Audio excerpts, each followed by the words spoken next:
നിങ്ങൾ ഡ്രഗ്സിൽ ട്രാപ്പിലായ ആളാണ്. എന്നാൽ ജോർജ് മാത്യു സാർ എന്താണ് പറയുന്നതെന്ന് നമുക്ക് നോക്കാം. സാർ, ഡ്രഗ് അഡിക്റ്റ് ആയിട്ടുള്ള ഒരു വ്യക്തിക്ക് ജീവിതത്തിലേക്ക് തിരിച്ചു വരാൻ എന്താണ് ചെയ്യേണ്ടത്? പ്രൊഫഷണലായിട്ടുള്ള ഹെൽപ്പ് വേണമെങ്കിൽ സീക്ക് ചെയ്യാം. അതല്ലെന്നുണ്ടെങ്കിൽ ഡ്രഗ്സിൽ നിന്ന് വെളിയിൽ വരാൻ താല്പര്യമുള്ള ആളുകളുമായിട്ട് ചേർന്ന് ഒരു ഫ്രണ്ട്ഷിപ്പ് ഗ്രൂപ്പ് ഉണ്ടാക്കുക.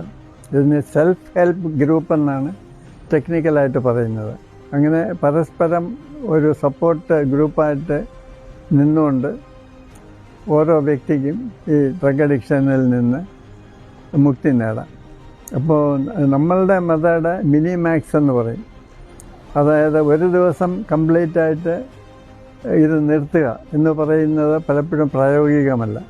അങ്ങനെ ഒരു ഓൾ ഓർ നൺ മെത്തേഡിൽ കൂടെ പോയാൽ പരാജയം ഉണ്ടാകുകയും വ്യക്തി പൂർവാധികം ഡ്രഗ്സിലേക്ക് വീഴുകയും ചെയ്യും.